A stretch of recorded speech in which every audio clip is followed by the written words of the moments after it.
Акча табуунун эң оңой жолу Эвалан сайтында. Описаниядагы ссылка аркылуу өтүңүз жана катталыңыз. Бир күндүк, бир жумалык, бир айлык депозитке акча салыңыз. Жыйынтыгын бир күндө байкаңыз. Бардыгы сиздер үчүн. Ырчы Джонни үйлөндү. Күттү май аттууру менен калың элге таанылган ырчы Джонни үйлөндү. Бул тууралуу ырчынын соц тармактагы баракчасына жазылган маалыматка шилтеме берип Барометр билдирет. Ырчынын айтымында сүйүктүүсүн кыргыздын салтын кылып, кол менен алып кеткен. 29 ноябрда сүйүктүмдү кол менен алып кеттим. Кайын журтум кыз узатуу тою менен узатышты. Буйруса, Алла Тааланын каалоосу менен үй бүлөлүк жашообузду баштадык. Сиздерден келген көптөгөн жылуу каалоо тилектердин бардыгын калтырбай окуп жатабыз. Ар бириңиздерге терең ыраазычылык. Бизге каалаган тилектер сиздерге 2 эсе келсин деп жазды ырчы. Маалымат булагы Барометр чекит KG. Максат Давранов. Атамдан айрылган күндөн бери ишенгеним, таянганым жалгыз апам. Теле алып баруучу Максат Давранов сүйгөнүңүздү качан көрсөтөсүз дегендерге жооп берди. Сүйгөнүңүздү качан чыгарасыз? Күтүп жатабыз сүйгөнүңдү дегендерге жооп. Мына менин сүйгөнүм жаным апам. Оба, мен апамды сагынып, куса болуп жүрөм. Кудайга шүгүр, күн сайын телефондон сүйлөшүп турабыз. Бирок жанына барып эркелеп, өз колу мерими менен жасап берген тамагын там шана жегенче маектешкен кандай керемет. Апам боюнча көп эле жазам, дагы жаза бергим келет. Себеби апамдын бизге болгон мээнети, эмгеги чексиз. Эмгегин эстесем жүрөгүм ооруй берет өйкөлүп.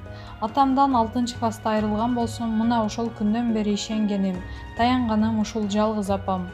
Кээде ойлоп кетем, жалгыз өзү 3 улун эч нерседен кем кылбай, кантип багып эрежеге жеткирди деп. Апау, эсимде, биз үчүн кетмен кармап, семичке, жүгөрү, картошка чаап талаада иштегенсиз. Өзүңүзгө эч нерсе албай балдарыма деп бар нерсени бизге бергенсиз. Атамдан жаш калсаңыз да, 3 улум бирөөгө төрткүнчтүк болбосун деп, 3 балаңызды эч кимге алмаштырбадыңыз. Биз үчүн ыйлап дуба кылганыңызды, биз үчүн уйкусуз түндөрүңүздү, биз үчүн арнаган өмүрүңүздү унутпайм апау. Бейиш деп сенин таманың белгилеп өткөн пайгамбар. Алламда бир да аял зат сулуу эмес апа сизчелик. Бактыбызга бар болуңуз дейт ал. Маалымат булагы Барс Медиа чекит KG.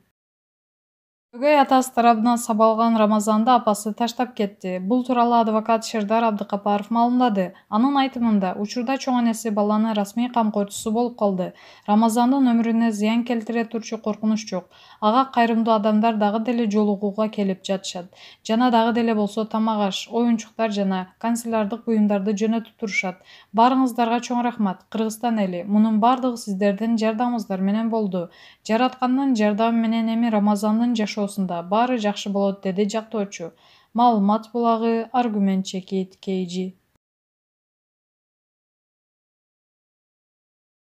Асылган абалда табылган жансыз дене. Маркум Эсендин атасы окуя кандай болгонун айтып берди. Белгисиз адамдар Капчыгайга асып кетишкен нарындык жигит 4 тууган болгон. Анын атасы Өмүрбек Жумабаев турмуш басылмасынын аймактык кабарчысына Улуу Эсен менен болгон акыркы жолугушуусун айтып берди. Акыркы жолугушуу. Улуу Эсен Балыкчы шаарында курулушта иштеп жаткан. Айдап жүргөн унаасын ижарага алган болчу. Аны болсо эсине өткөрүп бермек. 5-ноябрь түнү келип, ата мага тыйын бериңиз, бул унааны сыйра жасап, унаа жуучу жайга киргизип, анан эсине тапшырайын деди. Эртеси 6-ноябрь күнү менден 10 000 сом алып, Кудай берген базарына кетти. 1,5 саатта эле келем деген. Ошол бойдон кайтып келген жок. Көп өтпөй унаанын эси келип, балаңыз жооп бербей жатат, телефонуна чалып, билип бериңизчи деди. Анан балама чалып, унаанын эси күтүп жатканын айтсам, жарым саатта барып калам деди. Ошентип түш болуп кетти. Андан кийин эле телефон өчүп калды. Сарсана болуп Кудай берген базарына барып, улумду издеп таппай койдум. Үйгө келсем унаанын эси кетип калыптыр. Биз баарыбыз сарсана болуп, досторуна, тааныштарына телефон чалдык. Баары тең көрбөгөнүн айтышты.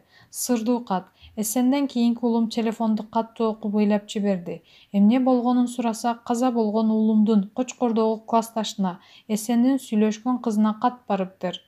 Ал катты классташы бул уулума Эсендин иниси жөнөткөн экен. Катта Эсен өлүп калганы айтылып, сабырдуу болгула деп жазылышыптыр. Сүйлөшкөн кызына кимдир бирөө бир номер аркылуу жазып жөнөтүптүр. Үмүт, Бишкек шаарындагы Ленин райондук ички иштер бөлүмүнө бардык. Ал жакта түнкү саат 3-кө чейин болдук. Унанын сүрөтүн да бердик.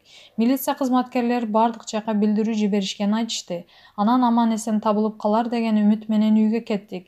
Эртеси иштеген айылдаштарга телефон чалсак, алар уну айтып пул төлөөчү жайда экенин айтышты. Анан жүрөк ылдыйлай түштү. Унасы камакта болсо, анда бир нерсе болуп кырсыктап, коркуп жүрөт го деп ойлодук. Унасы шаардык унаа токтоочу жайында экен. Табышмактуу күн. Көрсө ошол күнү улум Кудайберген базарынан унаа менен бир баланы сүзүп алган экен. Кызматкерлер унааны убактылуу жайга токтотуп, паспорт менен айдоочулук күбөлүгүн алып, наркологиядан текшерүүдөн өткөрүшкөн экен. Андан чыгып жабырлануучу жактан номер 4-шаардык ооруканага барышыптыр. Тергөөчүлөрдүн айтымында улумду ооруканага бет кабы жок киргизбей коюшкан. Улумду тура тур деп милициялар кызматкерлер ооруканага кирип кетишиптир. Андан кийин алар сыртка чыгып эле улумду таппай калышыптыр. Алардын айтымында улум качып кетиптир. Бир нече кат. Биз бул окуяны укканда улубуз коркуп качып жүргөн экен деп ойлоп, милиция оорукана жабырлануучу тарап менен сүйлөштүк. Андан кийин баары жакшы, коркпой келе бер деп телефонуна кат жазып жаттык. Ортодо жабыркаган баланын операциясы менен жүрдүк. Ал бала дагы апасы дагы намаз окуган кишилер экен. Кудайдын сыноосу, балабызды бутунан тургузуп берсеңер эле болду. Бул эми кырсык деп түшүнүү менен кабыл алышты. Биз айткандардын баарын жасап, күнөөбүздү мойнубузга алабыз деп айттык. Бирок улубуз табылбай, күндөр өтүп жаткандыктан жалпы 12 төлгөгүчү бардык. Баары тең улум аман эсен экенин айтып, окшош жоопторун берип жатышты. Бирок алар айткандай тирүү болуп чыккан жок. Улумдун буту колу байланган, оозу скоштолгон жансыз денеси тоо арасынан табылды. Милиция кызматкерлери ачык түрдө суицид деп айтышпаса да, сөзүн төркүн ошого жакындатып жатышат. Балаңар симка сатып алып, сүйлөшкөн кызына кат жазган. Андан кийин аркан скошту алып, тоо аркасында такси жалдап барган деп жатышат. Биз буга ишенбей жатабыз. Суицид болгон киши колу бутун өзү кантип байлайт? Оозун скоштоп, андан кийин кантип асынып алат? Эмне себептен тоо арасына барат? Өлгүсү келсе шаардын бир жеринен деле асынып алса болмок да. Бул жагы табышмактуу болуп калды. Улум Насриддин Исанов атындагы Кыргыз мамлекеттик курулуш, транспорт жана архитектура университетинин 2-курсунун студенти болчу. Ичинде кири жок, баладан башка бала болчу. Окууну бүткөндөн күзөт кызматына кирем деп жаткан. Мени менен дайым ачык сүйлөшүп, кеңешип турчу. Эсендин сүйлөшкөн кызы деген Нуризат мага кечинде Чоочун номурдун Эсен өлүп калгандыгына боюнча кат келди. Андан кийин ал номер өчүп калды. Эсен менен дос болчумун. Мен ал катты дароо Эсендин Кочкордогу классташ баласына жөнөттүм. Ал болсо Эсендин туугандарына жөнөтүптүр. Маркум 25 ноябрда Кочкор районунун Кара Тоо айылында акыркы сапарга узатылганы маалымдалган. Аталган жигит 9-класстагы аяктагандан кийин Бишкектеги автомобиль жол колледжине кирген. Андан кийин билимин Насриддин Исанов атындагы Кыргыз мамлекеттик курулуш, транспорт жана архитектура университетинде улантып жаткан. Маркум 4 бир тууган, 2 кыз, 2 уул болгон. 21 ноябрда болжол менен саат 1 чамасында Аламүдүн Рийипте нөмөт бөлүмүндө Аламүдүн капчыгайындагы Жылуу булак санаторийнин аймагында эркек кишинин жансыз денеси асылып турганы тууралуу билдирүү түшкөн. Белгисиз адамдар маркумдун буттарын колдорун байлап, оозун скотч менен чаптап, мойнуна аркан салып даракка илип коюшкан. Бул факт боюнча Жазык кодексинин 130-беренесине ылайык адам өлтүрүү кылмыш иши козголду.